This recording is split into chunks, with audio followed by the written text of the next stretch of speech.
He's got a cough right here beforehand, which is always a great idea, straight into a microphone. So let's do the first one for Dumb Bleep of the Week. Number one. This is his fix for housing. I don't know if you guys know this, and the housing is getting expensive. You know, houses, the price of them going up. It's a problem.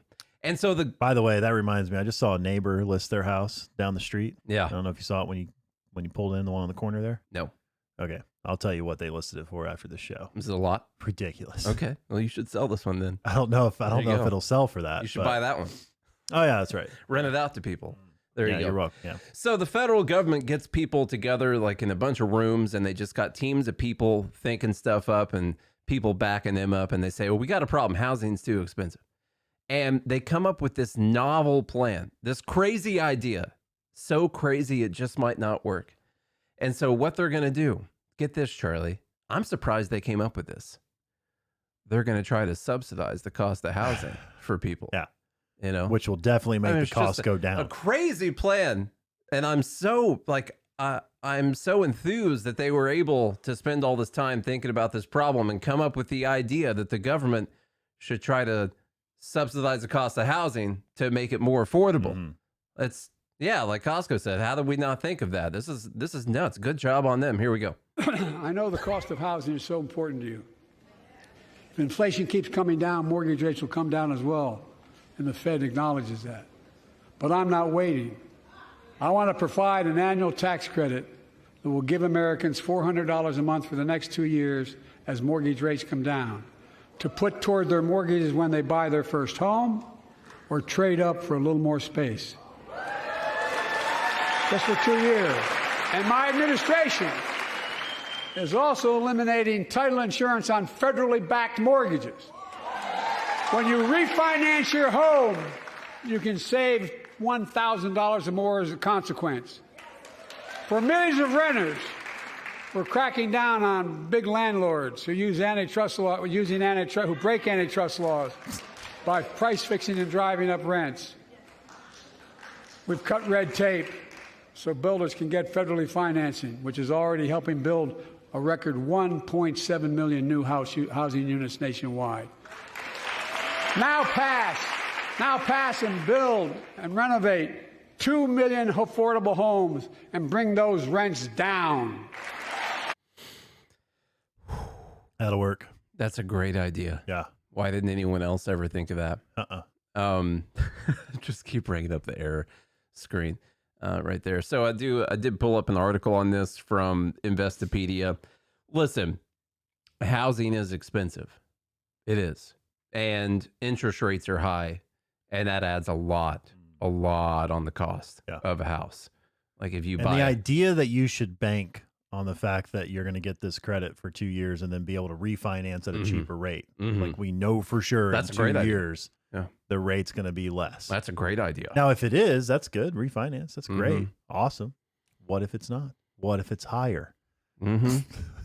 That's and then the you thing. no longer have the $400 a month. And what we know is when you give people this money, they're saying $400 a month. I don't know if it's going to be a one-time payment or like a credit, and he's just giving you what it is monthly. So they're talking about a tax credit of $5,000 a year for 2 years. The idea is to give first-time buyers a leg up amid soaring home prices and mortgage rates that are close to their highest in decades. A second credit worth $10,000 for a year would go to people who sold their starter home. The measure would have to pass Congress to become a reality. And that's one important, well, we'll talk about the housing thing for a minute, and I'll tell you the problem with this State of the Union speech. This is not going to do anything to actually fix the underlying problems with housing. Like, subsidizing the cost of a house does not fix why the house is so expensive. And even in that speech, he says, look, the Federal Reserve says, as we fix inflation, rates are going to come down. And that's going to fix a big problem with the cost of a house right now. But he says, I'm not going to wait. I'm not going to wait for that. And this is actually a bad thing, because when you throw federal money towards these houses, it's just going to lead to, why would the price come down? That's the question. Why would it come down when you are giving people a credit towards the house? Is the incentive for it to get cheaper, or is the incentive for it to get more expensive? after that? What do we know about when the federal government subsidizes things? Well, also, I honestly don't know how this is going to help at being a tax credit. So now, is it a refundable tax credit? Meaning, I don't know. Like if you don't pay taxes, you'll get that money regardless if you buy a home. So you Possibly. can count that as income. Can you count that as income with a mortgage lender? I don't think so. Everything goes based off what you make gross anyway. They don't care about your taxes. Yeah. They take a percentage of your gross income. Doesn't matter what you pay in taxes. So my thing, a couple things is one, I'm always for people getting money back on their taxes. Sure. So doesn't matter how you spin it. Unless it's refundable. Unless it's refundable. Yeah, and like you're not paying taxes, then you're getting a check from the government. The other thing is, I don't know how this really is going to help like if you can't afford a bigger house, let's say if you're one of those people trying to get a bigger house, if you can't afford it already anyway, they're going to look at your monthly debt to income ratio. What is the credit going to do? You can't put that on the ledger, I don't think. I'm not a mortgage lender. I don't know. Somebody that lends for homes, let me know, but I'm pretty sure that's not something you put on the income ledger. Well, plus, that you're going to get a tax credit. What's a $5,000 credit for 2 years and a 30-year mortgage? The grand scheme of thing, it's basically nothing. Your underlying point, Charlie, is correct. It's not going to help. That is right. That is the actual thing. What you will do is you might get some people into a house, and they might be looking at this $400 a month, if that's what you want to call it. And they might think, well, we're going to be getting that credit, and they're going to be getting it for 2 years. What do you think is going to happen after 2 years, Charlie? And that credit goes away for people. Yep. They're no longer getting that. You think the government just says, all right, it's over. Deal with it, loser. And then he just drives off in his convertible. You think that's what's going to happen? There's nothing so permanent as a temporary government solution. He said it's just for 2 years. Yeah. That's it. The other thing like that we brought up earlier that annoys me about the State of the Union speech is that this is just him saying things right here. This is just him saying things. Congress would have to pass this. Yeah. Now, Congress is It's like he's running for school president. Yeah. He's just saying things that people get rid of all homework. Yeah. This is with an asterisk. The teacher has to comply. The teacher actually has to do it. Yeah. But this is what I want to do. That's what I'm running on. That's why I can't vote me as your student president. And I will make sure all dogs eat homework. And so when he comes out and he says all these big plans, he says them as if it's something that's actually going to happen. So that's what's annoying about the State of the Union speech is people hear this and they take it seriously and they think it's actually going to happen. It's a great campaign idea because then you say, well, yeah, that's true, which is why we also need to make sure we win the House and the Senate in 2024. Yep. And then you'll finally get all these things that you're really excited about. Finally be enough. And so I like what Councilman Yep here says in the live group. He says, if you like your home, you can keep your home. That's true. Yeah. They do have that $10,000 for people who want to trade up to a better home, leaving their first time. So they're trying to fix one of the big problems, which is that people don't want to leave the home they're in because the interest rates are so high. Like I'm in a home, I'm in my first home right now. I would probably qualify for this $10,000 thing because we're in what would qualify probably as a starter home. And it's our first home. And we don't want to get a new home because why would I want to go pay 7% interest on a mortgage? Yeah. I know, sure, you can refinance when the rates come down.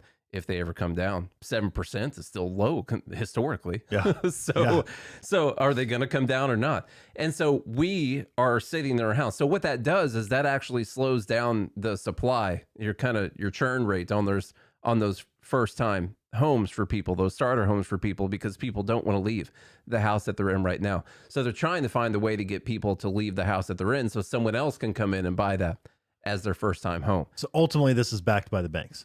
Yeah. Yeah, still. The banks want you to be moving. And then when a whole bunch of people get into mortgages that they actually can't afford after this thing expires or whatever, if the Republicans let it expire, because they'll be trying to extend it in 2 years, I guarantee you. And then we have a housing crisis, and then it'll be capitalism's fault after that. So just keep that in mind. Also, what Dan says here too, 10,000 is nothing. Yeah, what is $10,000 anymore? I mean, in terms of a home, Yeah. Like, no. In terms of just regular everyday living, man, it's like $10 in your wallet. You know? Speak for yourself. Yeah. I feel like, I was thinking about the other day, like if I hit a jackpot at the casino for 10 grand, what is that? Who cares? What is that going to do? That? You know what you got to do? You got to pay. Now you got to pay taxes on it. And then people are bugging you, to borrow money and all that. Got to pay tax on the car. Anyway, we just switched in the Shawshank Redemption for a little bit, just in case no one. What do you think the government's going to do? It's going to take a big bite out of my ass. That's what they're going to do. Okay, next one.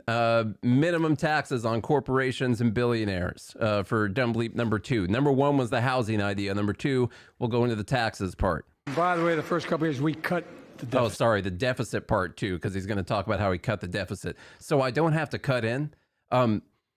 He cut the deficit because the year before he came into office, we had the biggest spending package that had ever happened in the history of the entire world. And so we had, by the way, signed into law by President Donald Trump, Republican. And so he came into office and we didn't have the biggest spending package ever in the history of the world again, right afterwards.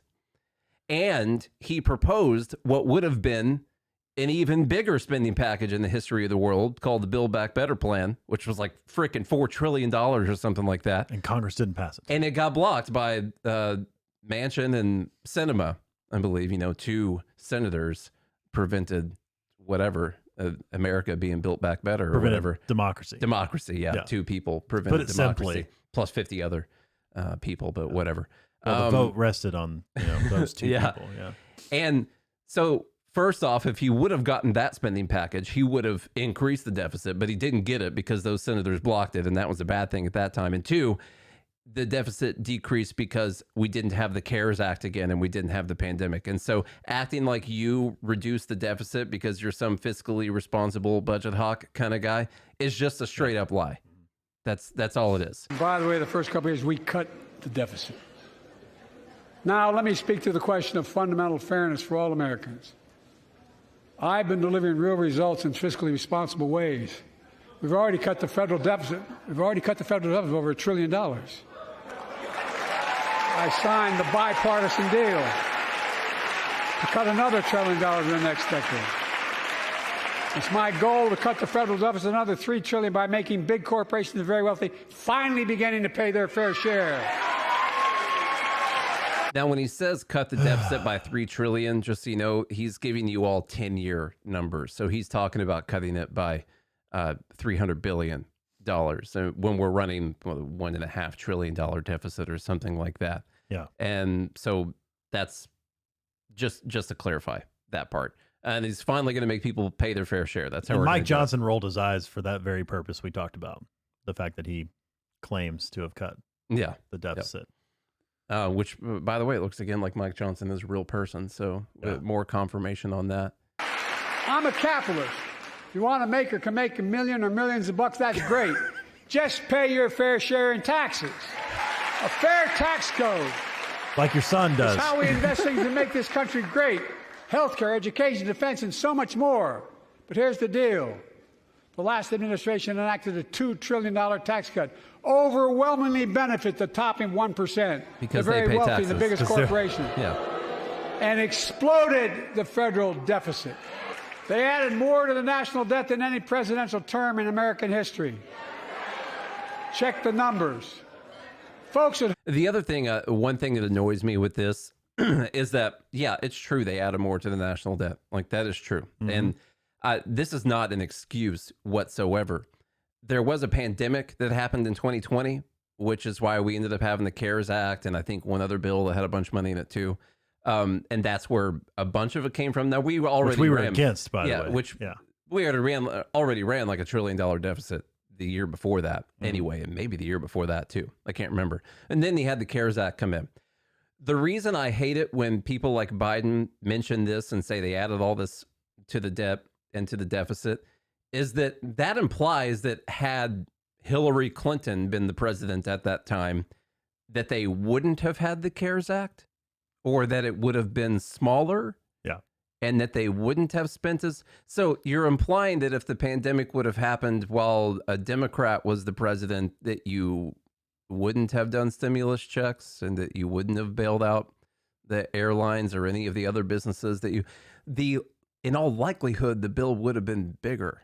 It probably would have actually been bigger at that time.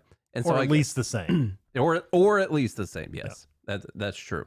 Does anybody really think the tax code is fair? Do you really think the wealthy and big corporations need another $2 trillion tax break?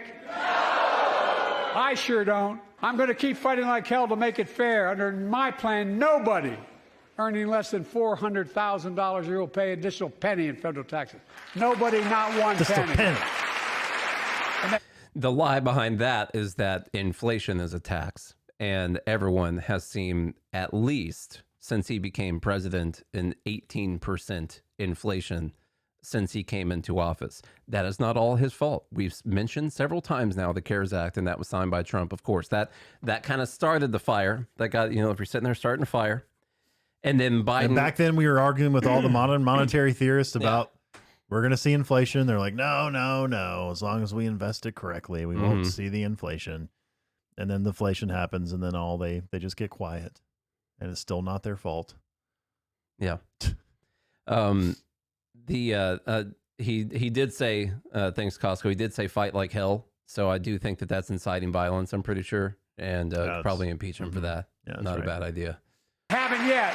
In fact, the child tax credit I passed during the pandemic cut taxes for millions of working families and cut child poverty in half. Restore that child tax credit. No child should go hungry in this country. The way to make the tax code fair is to make big corporations and the very wealthy begin to pay their fair share. Remember in 2020, 55 of the biggest companies in America made $40 billion and paid zero in federal income tax. Zero. Not anymore. Thanks to the law I wrote and we signed, big companies have to pay a minimum of 15%. But that's still less than working people pay in federal taxes. It's time to raise corporate minimum tax to at least 21%. So every big corporation finally begins to pay their fair share. And every product and service you buy will be raised by 21%. Yeah.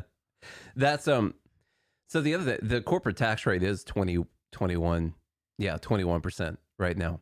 What he's basically saying is that you don't get any write-offs as a business. Yeah. People get write-offs as people. They get deductions on their taxes to make a minimum 21 when the corporate tax rate is 21%. You're saying like no more business deductions for anything? Is that what's happening there? Basically. That's what you'd have to do to make sure that they all pay 21%. Yeah. So that's that's pretty annoying also. The other thing, like what you have to keep in mind when you're watching a speech like this is that you really have to think that the government can just do things and that it's not going to affect you whatsoever, and that they don't have to pay for it, or whatever way they pay for it is not going to affect you whatsoever. Like what Charlie just said, like, prices will just go up on stuff. Of course, they'll try to fix the prices. They'll try to cap prices on things, but they'll find ways to charge money for things, as they should with their own businesses.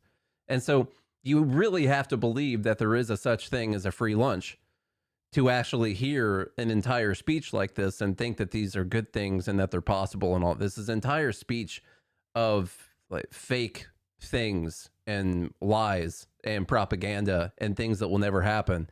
That's just a really long campaign speech. And it's a weird thing too. Like I hate this speech so much. All the clapping, all this stuff, all the fanfare, all that. I mean, wasn't the State of the Union just supposed to be like the president wrote a letter to Congress? Right. Here you go. Here's where we're at. When did it become like this ceremony, like the Oscars or something like that? When did this happen? Media. That's weird. I don't know, man. For big pharma, big oil, private jets, massive executive pay when it's only supposed to be $1 million that could be deducted. Yes. End it now. Also, my thing is too. There are 1,000. He's talking about like future plans. How is that the State of the Union currently? It's true. Yeah. Under my new plan, which Congress hasn't signed yet, it's not there yet. Yeah. Future State of the Union. Yeah, it makes no sense. Projected future state. It should be like, this is what we did last quarter. Mm-hmm. last quarter. Here's our quarterly report. Yeah. Here's our annual report. America. You know what the average federal tax is for those billionaires? No. They're making great sacrifices, 8.2%. That's far less than the vast majority of Americans pay. No billionaire should pay a lower federal tax rate than a teacher, a sanitation worker, or a nurse. I propose that study's been debunked tax for so hard. At 25. Well, that's, and they still use it. They do it calling it the true tax rate, and they do it using your wealth gains, like unrealized wealth gains, and how much money you end up paying them. If you take in any income, you'll pay an income tax. If you actually realize gains on your wealth, you'll have a capital gains tax at 15%. And what they do to come up with this number is they actually look at what your unrealized wealth gains are, and then they call it like this true tax rate or whatever. And to actually do what he's about to say, which is a 25% minimum tax on billionaires, it has to be a wealth tax. If you're using the calculation he just used, because the calculation he just used looks at unrealized capital gains. And so if you're talking about a 25% minimum tax from the 8%, then you'd have to be doing a wealth tax, which would completely destroy the entire world's economy if we did this. But whatever, it's fun to say, I guess. 5%, just 25%. You know what that would raise? That would raise $500 billion over the next 10 years. And imagine what that could do for America. Imagine what that could do for Ukraine. That's not even as much money as we want to give the Ukraine right now. I know. We want to give $60 billion to Ukraine right now. He just said $50 billion a year. That's 3 days. That's 3 days worth of expenses for the government. And he's about to list off all this socialist freaking, I don't even know what you call it, this wish list that he's about to list off that we're going to do with $50 extra billion a year after you start doing wealth taxes and the economy crashes and the stock market crashes and everyone loses their retirements and all these things happen. Nate, what's 25% of zero? I don't I have my phone ready for a calculator. I think it might be zero, but don't quote me on that. Yeah. in the future with affordable child care, millions of families can get they need to go to work to help grow the economy.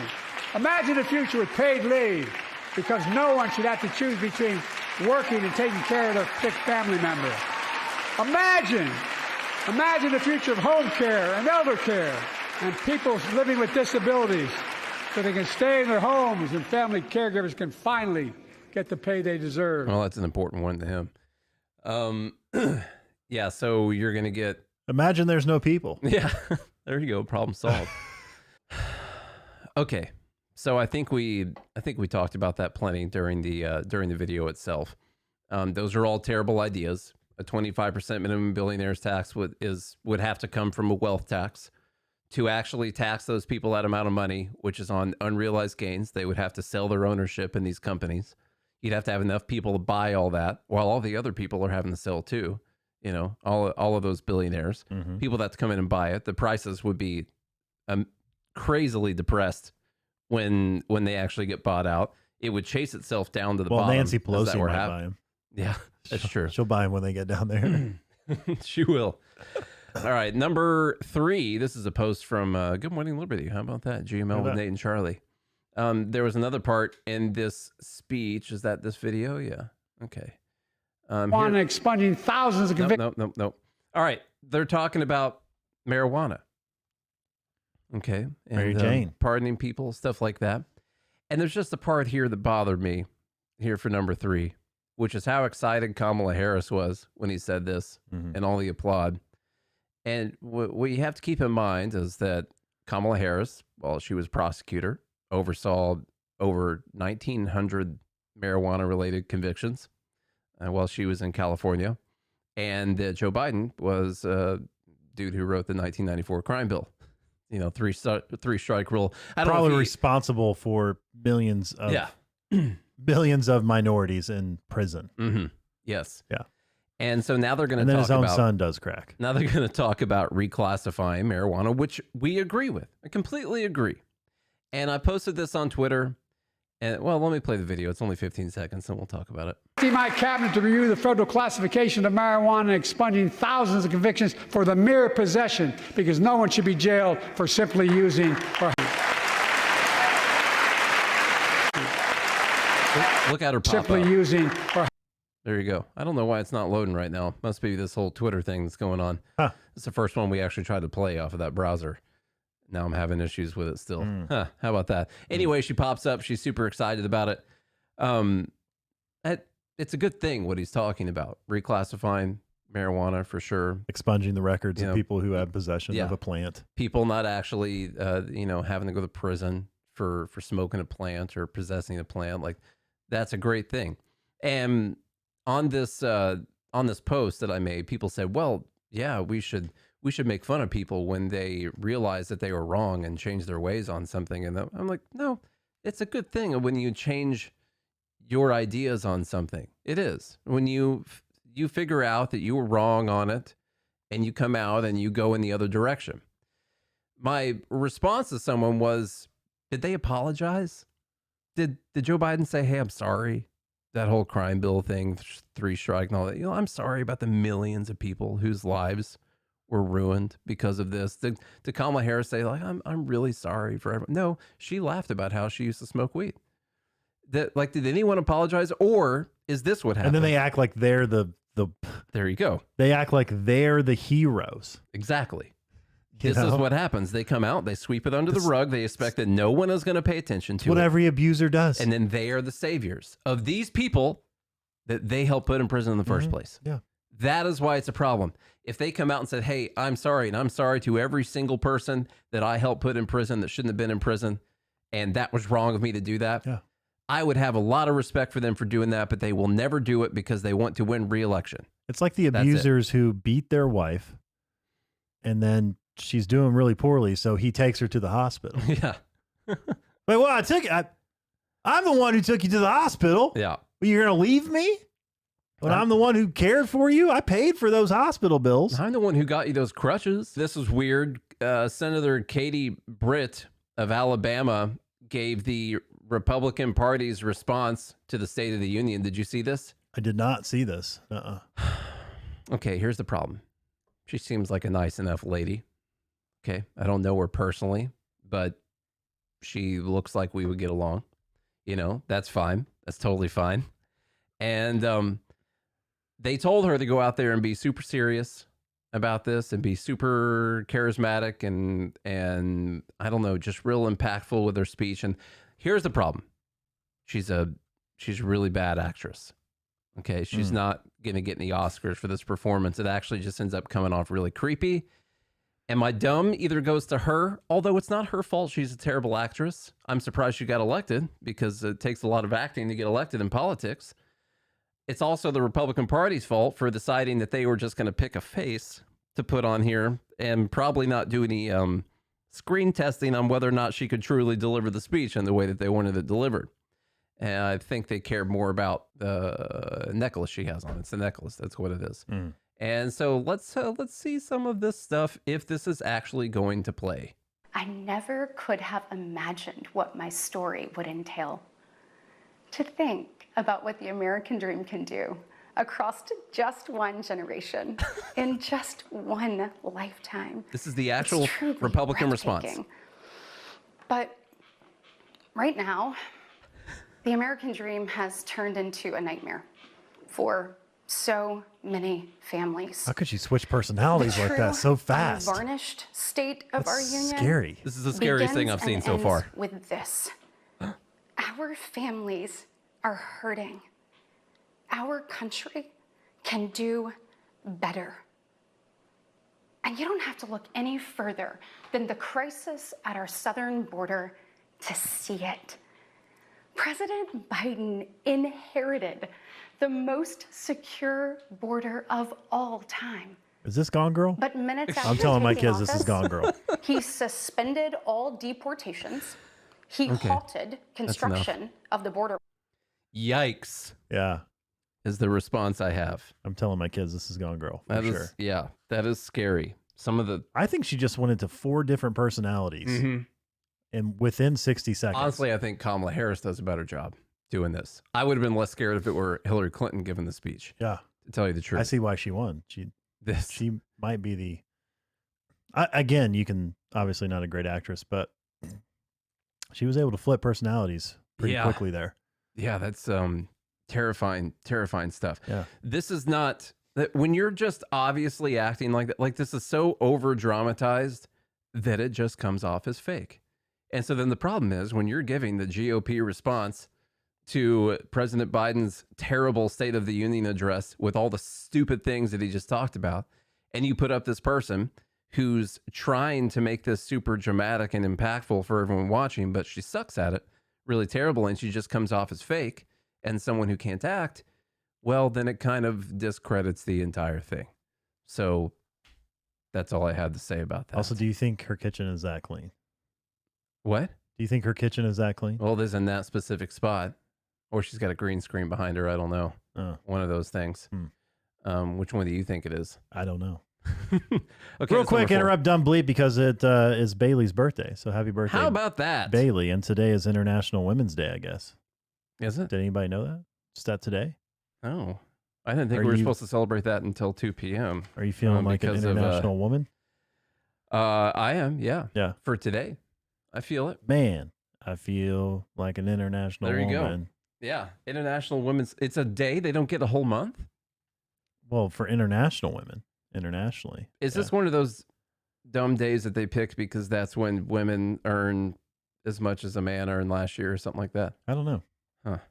I don't know. This is just what I'm hearing. I don't know if it's true or not. Okay. Is it on my calendar? I'm just looking to see if I have it. It's not showing up on my calendar. I don't know. I got John's birthday and daylight savings time. That's all I got right now. Well, International Women's Day of 2024 is Friday, March 8th, 2024. Well, how about that? Women's Day. Okay. Well, do we know what a woman is? Congrats to all of the international women out there. Yeah. Okay, number 5, and happy birthday, Bailey. That's the actual important part. Sorry to throw shade on your birthday announcement, but happy birthday. I think Bailey just said repeal the 19th. I think she said that in here. All right, number 5. Let's move it along here. Number 5 goes to this Cookie Monster thing that happened. It's not the Cookie Monster that I'm saying is dumb, because the Cookie Monster is not a real person or entity that exists in reality. It's all the commentary that happened after this as if it were a real thing. So Cookie Monster says, me hate shrinkflation. Me cookies are getting smaller. Guess me going to have to eat double the cookies, which is a great way to teach kids how to talk for sure. Too. Duck cookies. And so that's what the Cookie Monster says on X. Now, there's a lot of people that make comments after this, including the president, including CNN, including the White House account and all that, as if this international figure, this international celebrity just came out and we should pay attention to what they just said. I'm annoyed by this, clearly, because this is a Twitter page with a picture of the Cookie Monster, which is a puppet or whatever it is. I'm not sure. Controlled by a human being with a script written by other people that work in Hollywood or whatever. Okay. So just to clarify for anyone, sorry if there's kids listening right now, and I don't know if that's like going to ruin your childhood or anything. It's not a real person, people write whatever the Cookie Unlike Monster Elmo, says. Elmo's real. Yeah, of Cookie course. Monster's Elmo, not. Bert and Ernie, Yeah. all that stuff. The White House says C is for consumers getting ripped off. President Biden is calling on companies to put a stop to shrinkflation. So the White House pointing out that the Cookie Monster is very worried about shrinkflation. CNN Business, even the Cookie Monster is complaining about the U.S. economy now. Whole article written up about what the Cookie Monster's thoughts on this and shrinkflation. As if this is it's just everyone knows it's not real. Like, right? I'm not wrong in assuming that everyone knows that this is not real, right? But are we actually supposed to take this seriously, like it's a real thing? Well, what they're saying is even the Cookie Monster, a fictional character, notices that his cookies are getting smaller. I know that that's what they're saying. I know it is. I'm just trying to figure out what the heck is going on. The Cookie Monster can get it. Can't everyone else get it? Yeah. Here's Biden talking about this. In fact, some of the small snack companies Oh, my God. won't and think you won't even notice what they're doing. When they charge you just as much for the same size bag of potato chips, only has a hell of a lot fewer chips in it. I'll tell you who did notice, the Cookie Monster. He pointed out his cookies are getting smaller, paying the same price. I was stunned when I found out that's what actually happened. And maybe he thinks he was stunned. He was stunned when he found out that actually happened. God. It's just, this is not serious. These are not people being serious about serious problems at all. Like when you have to resort to gimmicks like a TV show's fake character becoming a news item, when the TV show's fake character with a Twitter account ran by some person who works for the company says something and you use this as like an actual news item. Like, oh, even the Cookie Monster says that this is a bad thing. You're not a serious group of people trying to seriously fix problems. You're just saying dumb stuff all the time. Okay. That's my point. That gives us an opportunity to move on to Dumb Bleep number 6. For more people not being serious, like Joe Scarborough, we've got some, what I would consider to be North Korea level propaganda here about Joe Biden.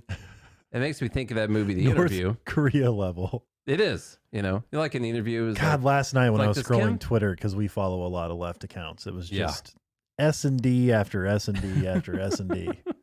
You know, it was just, We're not saying what the S and the D stand for. No. It's just a thing that make we up your say. own mind about that. You can put whatever words you want in there. But no, this does remind me of North Korea. And it reminds me of the movie The Interview. And he's like, does Kim have a butthole? You know? Or what's he say? Like, does Kim poo? I can't remember what it is. She's like, no. She's like, no, he does not have a butthole. He has no need for one. It's like that level of stuff, in my opinion. Man, you're really good at, that accent. Yeah. Well, I tone it down to an American accent all the time. That's the thing. I just I'll let the filter off then. Comes naturally. But comparing that guy's mental state, I've said it for years now. He's cogent. But I undersold him when I said he was cogent. He's far beyond cogent. In fact, I think he's better than he's ever been. Intellectually, analytically, because he's been around for 50 years.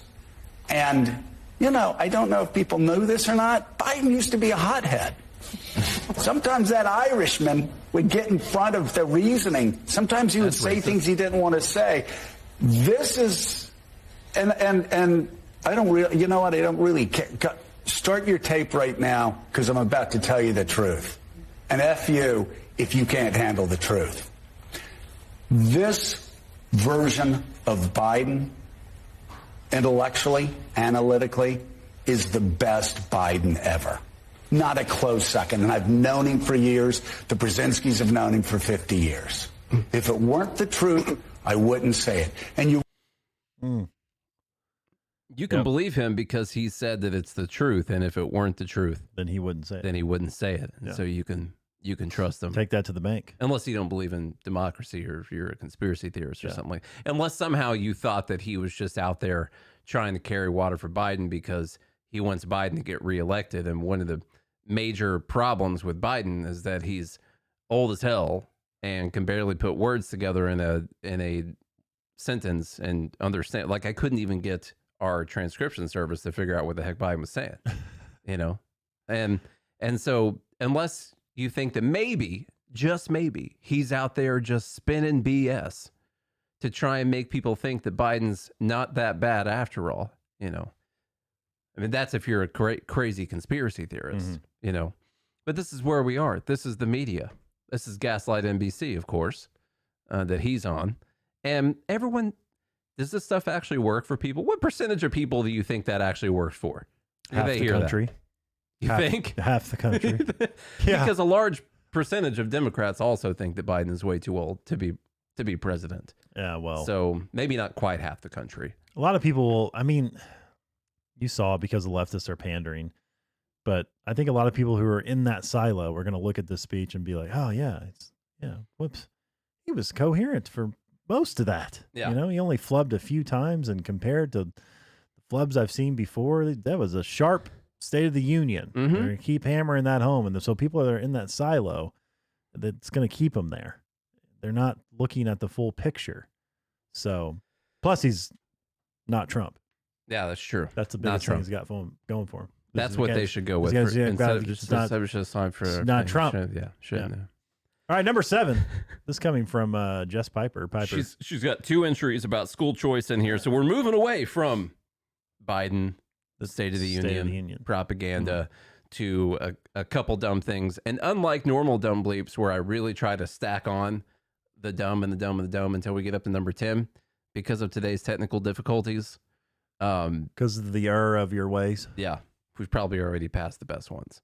Okay. It's all downhill from here, except for this one, which is really dumb. All right, Jess Piper, she tweets, in Missouri, a family of 4 making $40,000 doesn't qualify for free school lunch, about $1,200 in benefits.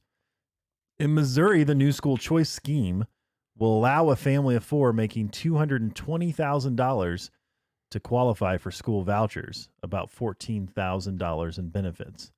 That's convenient. So, what an analogy. Yeah. That makes absolutely no sense, Jess. It's not the same thing. No, those are not the same thing at all. What is a school? A school voucher is basically a representation of a tax credit. Yeah, you paid taxes into this system, and your tax dollars are either going to go to this school and the district in which you live, or if you would like to go to a different school, you can instead take that money and take it to a different school. It is not it is not some type of a welfare program for you. It's supposed to be, now maybe for some people who don't actually pay any taxes into the system, you still get school vouchers. But when you're using a family that gets $220,000 a year, well, they paid in all that money and more, And so what are you actually upset about here? You're just saying that instead of their money going to this school, they're going to take it and they're going to take it to this school instead. It's not the same thing. No, it's not at all. It's a horrible analogy. Very, very terrible analogy. Loomer report. Lara Loomer, a Trump political operative, puts out this super racist post, like crazy racist post. Now you can make a claim that Democrats are going after Donald Trump and trying to stop him from winning re-election if you want to. You could say that the justice system is being weaponized. You shouldn't take it a step further and say, is it me or is there a certain demographic going after President Trump? And if you're not watching the video, what she puts is 4 pictures, and all of the pictures happen to be of black people. All of them are black. And so the point that she's trying to make in this post is that a certain demographic, black people, I guess, are going after President Trump. Now, you could make this argument if you didn't also have pictures of all of the other people who were going after Donald Trump. Yeah. And that they weren't all black. Like, you could look at other pictures of, well, Joe Biden could be one of them. You could say the Secretary of State in Colorado, the Maine Secretary of State. You could say Jack Smith, federal prosecutor, if you wanted to. You could say the judge in the E. Jean Carroll case, or E. Jean Carroll herself, if you wanted to. You could give all kinds of different examples of different people that are going after Donald Trump. Or you could just take screenshots of the black people and put them in a post and try to say, what are you trying to say? What's she trying to say? She's trying to get more followers. Okay. There you go.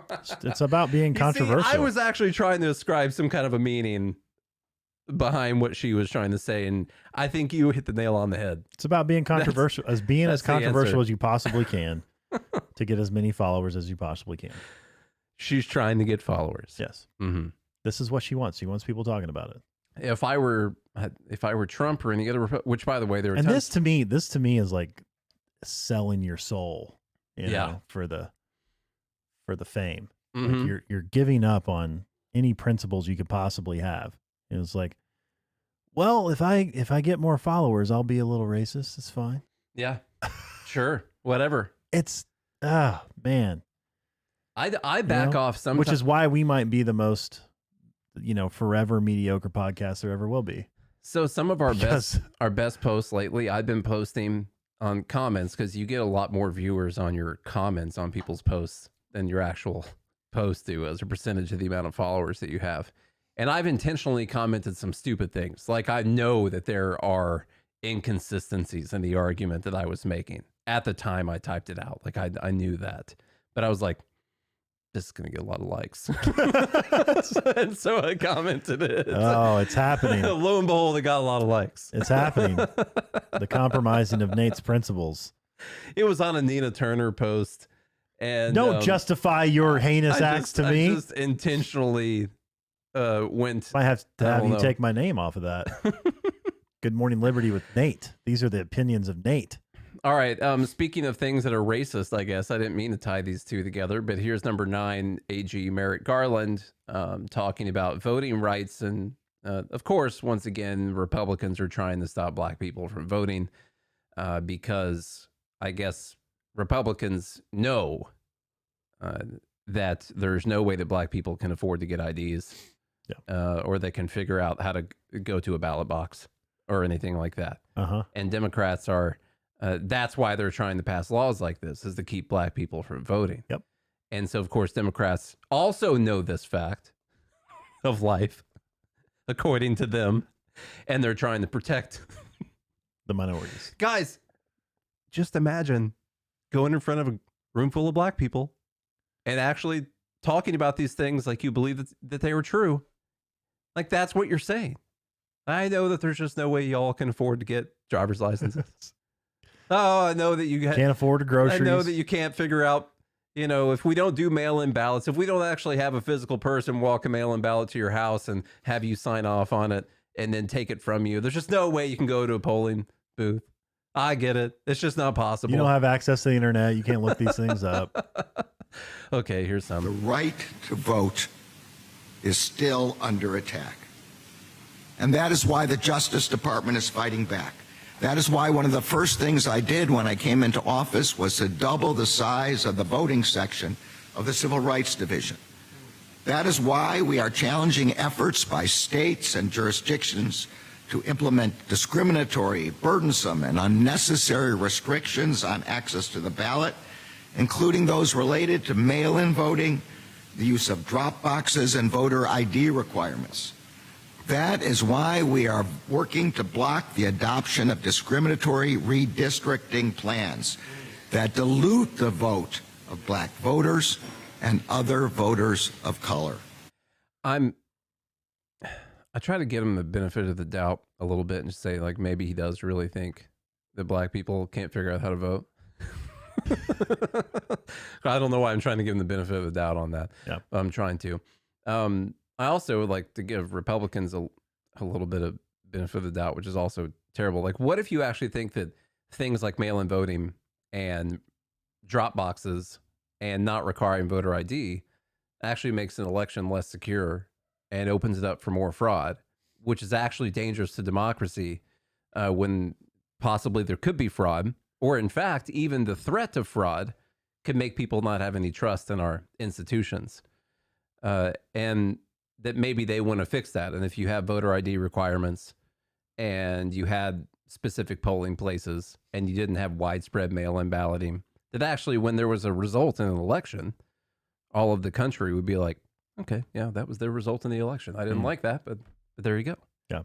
Maybe that would be better for a democracy itself. I don't know. That's too logical, Nate. Okay. Yeah. I thought maybe it was. Okay, number 10, let's get this one out of the way. I'm sorry, maybe some people aren't going to agree with this. Angela McArdle, she's not the dumb subject of this, but I am sorry. I'm going to talk about this idea once again, because once again, people are mentioning that maybe RFK Jr. going to go up to that Libertarian convention and can convince the delegates to vote and that he can be the Libertarian Party nominee, and he gets ballot access across, I think, almost all the states. I think maybe there's 1 or 2 states they don't have access at yet. And the Libertarian Party is going to get more money. They're going to secure ballot access in the future for some time, and that's going to be a good thing for everyone. Win-win situation. I happen to think it's a terrible idea, but we can watch some of the video if you want to do that first. Yeah. Okay. Right now, and that's not a knock against him. You know, we have a very ornery group of delegates. They're very interested in finding the best, most principled messenger, someone who represents us ideologically, and we also have a group of people who are very focused on ballot access. And of course, having Robert F. Kennedy Jr. as our candidate would absolutely seal ballot access for us. But it's not decided yet. Right. So he's a Kennedy, obviously. Democratic name, Democratic, obviously the legendary Democratic name. Here's what he told Elizabeth Vargas during the town hall with News Nation in the middle of last year. I'll get your reaction on the other side. My plan is to win this election, and I don't have a plan B. Okay. He said he didn't have a plan B, and clearly he does, because he left the Democratic Party. Do you worry at all that he could potentially simply just use the Libertarian Party for the ballot access? I mean, define worry and define use. I think that if he became our nominee, there would be an understanding with us that he doesn't 100% represent us ideologically. He is getting ballot access by using our name and branding. And in return, we are securing ballot access for the future. And, whether or not it's for better or worse, we would also be potentially unlocking some federal funding. So it's really, if that happens, it's going to have to be a conscious decision of the delegates and a mutually beneficial relationship. So my question is, which, by the way, it's not like he's going to win. I don't think he still has any chance of winning. No.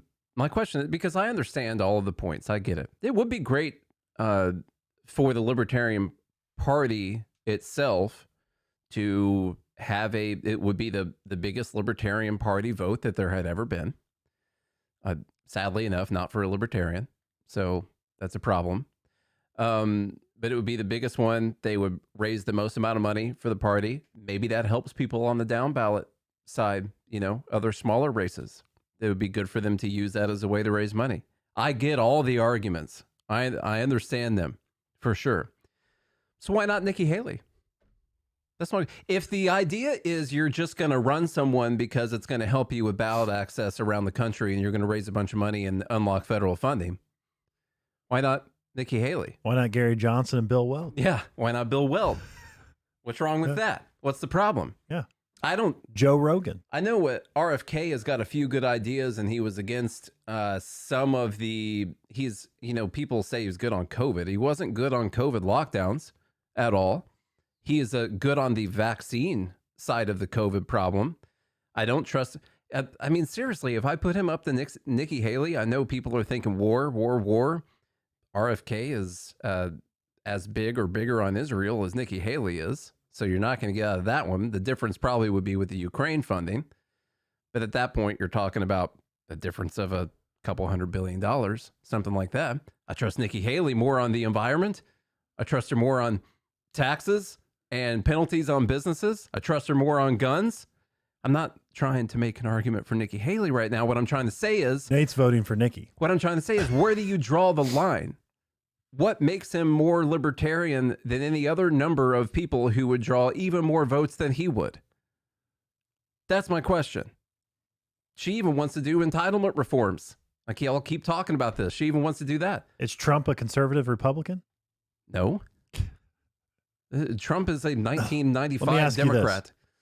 Okay, so let's, if Vivek were to run on the Libertarian Party, is that someone who's principled enough? Where's the line? Because I'm both sides on this. I get both sides. I really do. This is a really tough one. Because it's not like, do you agree with everything Dr. Ron Paul has said or done? Almost. I mean, I would actually probably have to do some research I doubt that I agree with everything he has said or done, but I would have to do some research before I could tell you the things. Instead of running in the GOP, though, if he ran, in the Libertarian Party, would that be? Is he principled enough? To me, it comes down to, I didn't vote for Gary Johnson for a specific reason, and it was the bake the cake argument, and it wasn't because I cared about the cake bacon or anything like that. It's because I cared about whether or not you believe that human beings own themselves, and what he said was that the state should be able to compel you to provide a service for another person. And so at that point, he crossed the line for me. I don't care about all the other stuff. There's like a fundamental philosophical idea that a libertarian right there has to have. Like, do human beings own themselves, or does the government get to control what people do? And maybe you want to do that at the least amount possible or whatever, but at the end of the day, who owns the person? Is it the government or is it the person? And Gary Johnson crossed that line with the cake bacon thing. RFK easily crosses that line for me. Easily. So does Nikki Haley, by the way. I'm asking where you draw the line on that. If it's about getting votes and money into the party, why stop there? Yeah. That's run Bernie Sanders. Yeah. Go ahead. Run Bernie Sanders. None of them would be libertarians at all. So let's go for the most amount of money possible for the party. I don't know. What else? I think libertarians are a lot like women. Tough to define. Yeah. Could make a whole documentary on what is a libertarian. Mm-hmm. No one knows. Just like what is a woman. So a libertarian is someone who says they're a libertarian. Just like a woman. Just to be clear, I don't think even if RFK goes to the convention and makes his case, I don't think he has any chance of winning the Libertarian Party nomination. Especially, this is what I think after the Mises takeover and all of that. Like, to me, this just kind of kills the whole... What is the point of the party after this? If you're just going to... Every year, you will be confronted with the fact that if you run someone who's not a libertarian, you'll do better. Every year, that will be the case. Now, I don't particularly find any of the current candidates compelling at all. Like, I don't like any of them. I'm sorry. Not enough to, like, put all of my support behind them. They're nice guys. Sure. Mm-hmm. Some of them, anyway, the ones that we've interviewed specifically, and I've shook their hands. You're a nice guy. I'm not saying that you're not compelling. I was looking at the camera. You did. Yeah. he just did. So I get it. Every single year, what if Dave Smith doesn't run every year? We should just run someone who's not a libertarian that's going to get more votes. Is that why we had the Mises Party take over, Mises Caucus take over the party? Because, it was crazy to have Bill Weld on there. Is going to bring all this money into the party, and Gary Johnson. Then he endorsed Hillary Clinton. We got to take it over afterwards. To what? Do the same thing? This is tough. I gotta say, it's tough because there's an argument to play the long game here. I mean, Libertarian Party hasn't been relevant since its inception. Mm-hmm. Okay, what is the GOP and the Democratic Party? What are they doing differently, right, to gain the popularity that they have over the last 100 years? Populism. Okay, and then how do you compete in that, right? Like if I think about it in sports terms, how do I get LeBron James on my team? No, obviously he's not the greatest basketball player of all time, but he's still one of the best in the league, right? Yeah. And if you had a choice between like him and somebody you've never heard of, wouldn't you want that guy on your team to win the most amount of games? My question is, what's the point? The lesser of three evils is still evil. So what's the point? Well, how else are we going to get someone in there? In what? Well, here's another Republican Party. But we're still... Who cares? But we're still arguing about Band-Aids, right? Yeah. The real issue is it shouldn't matter who's president. But the problem is we have all this power. Okay, so how do we start to restrain this power? Like, don't you have to rise to the occasion to then bring it down without being corrupted? I don't think that I don't think we need to do it by nominating people who want that power. Like RFK solutions are that we need to put nice guys in office or nice guys in the bureaucracy. The freaking bureaucracy that murdered half his family is like, oh yeah, they just need better people to run those things. That's the problem. Well, what happens when the next guy gets in there? I'm not saying he's the guy, but I'm saying, is there a guy? What if Trump decided to run as a libertarian? Would you vote for Trump? No. Is he not the most libertarian president in your lifetime? I didn't vote for Trump last time, so why would I vote for him if he magically had a Libertarian Party next to his name? Ronald Reagan. No, still not. Good Lord, have you ever looked at a chart? I'm sorry, I know Ronald Reagan has done great things for our YouTube channel. All right? And he said some great stuff, and I wish we had that kind of pro-America rhetoric and that hopeful rhetoric in today's day and age. But we just don't have good enough actors that want to run for president. Okay. But if you look at a chart of government growth, you can easily tell me what year Ronald Reagan came into office. You can. I was looking at one the other day. Like, you can circle when he got into office. So no, still not Ronald Reagan. Still not, because I don't see the point. So who could run and actually make some noise? Rand Paul, Justin Amash. How do you win Thomas the game? Massey, Dave Smith, Spike Cohen. People that are, I mean, you would say Rand Paul and Thomas Massey and Justin Amash are way more libertarian than RFK is. True. They wouldn't get as many votes maybe as RFK. Maybe Rand Paul would, possibly. No, because a lot of those people are going to vote for Trump, like in that kind of an election. But they're way more philosophically consistent than RFK would be. I'm just saying you got to pick someone who's actually on that spectrum for me to consider voting for it. Or at the end of the day, it's just, I don't care that it says Libertarian Party. Here's a candidate that sucks, a candidate that sucks, and a candidate that sucks. I don't care what names are next to their name at all. So why would I vote for them? Now, that's just me. And I get all the mechanics of it. I understand ballot access, money coming in.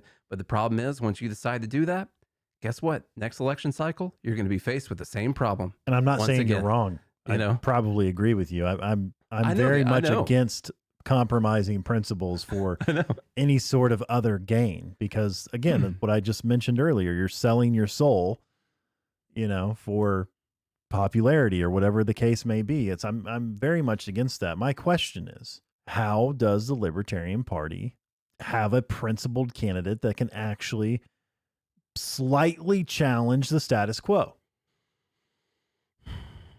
How? I'm not sure that they do. That's why I'm not sure that they do. I'm sorry.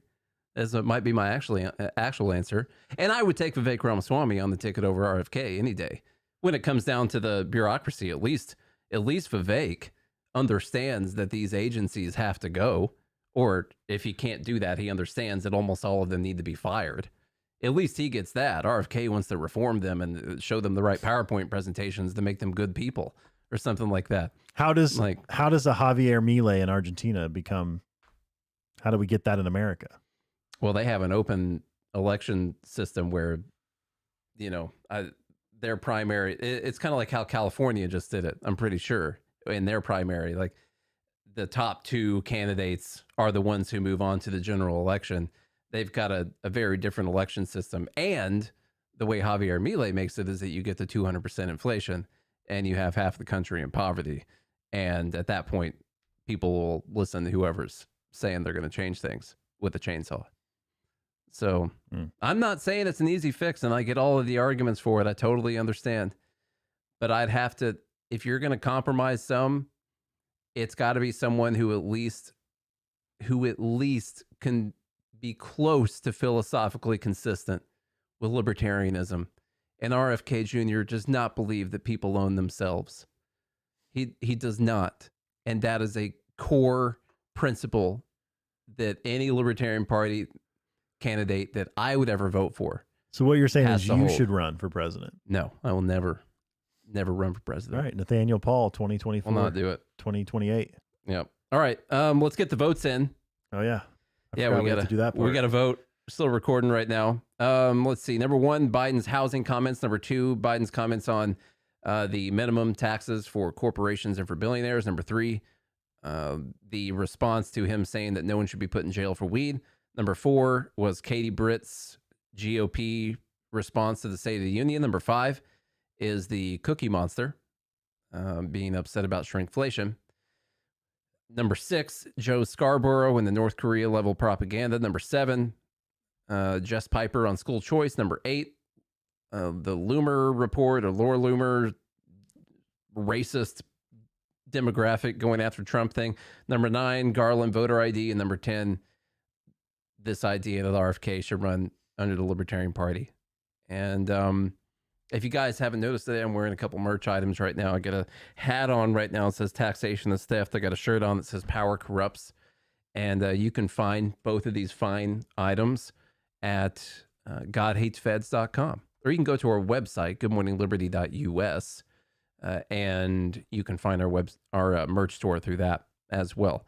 So GodHatesFeds.com or GoodMorningLiberty.us, and you can grab one of these fine shirts. We got a Javier Milei shirts. We got a Ron Paul shirt. We got some other shirts, Gadsden flag shirts, stuff like that. Got some hats, got some mugs, and of course, the God Hates Feds shirt itself, the OG shirt. Make sure that you leave a rating and a review.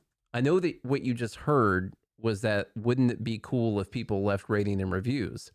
I need you right now, if you have not done it, to leave a rating on the podcast, because that is really good for the algorithms. When people search the word liberty or libertarian, the ones that have the most ratings and reviews and the best ratings and reviews are the ones that are going to show up first in the search results. So that is very important. The other stuff, the people hanging out with us right now, arguing back and forth about who should be on the Libertarian Party ticket or whatever else we've been talking about throughout this show. The Fed Haters Club. If you want to go to joingml.com and pay as little as $7 a month, of course, that's done in the form of a refundable tax credit over 2 years. But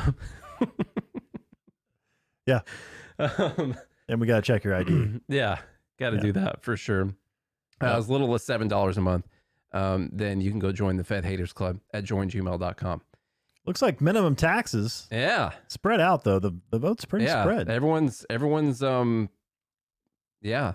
We have a bunch of different people that have different, everything's got to vote, but the minimum tax idea, corporate tax, billionaire tax, he also talked about how he reduced the deficit by $1 trillion and stuff like that. Yeah. It was all inside of that video right there. And that is the winner of Friday, March 8th, International Women's Day. If Joe Biden wins Dumb Bleep of the Year, it's going to be unfortunate because he's not going to be able to accept his trophy. He'll probably be dead. Yeah, that's true. What a shame. We can put it on his grave. Yeah, we'll put the trophy on his grave. Yeah. But before they bury it, or just on top? If we can get it in the casket, that'd be pretty cool, but I don't know what time of the year that's going to happen. Imagine him holding it. Yeah, there you go. Just tuck it right in there. All right, if you enjoyed today's episode, do all the things Nate said or don't. I don't care either way. Nate does. I don't. Kind of. Nate still believes in liberty, and I don't know. I'm holding on by a thread. So encourage me by doing something with your life or not. Yeah, sure. Until then, Monday. That is. Monday. Till Monday. Until you encourage Charlie by doing something with your life. I hope you have a good day, a good weekend, and a good morning, Liberty.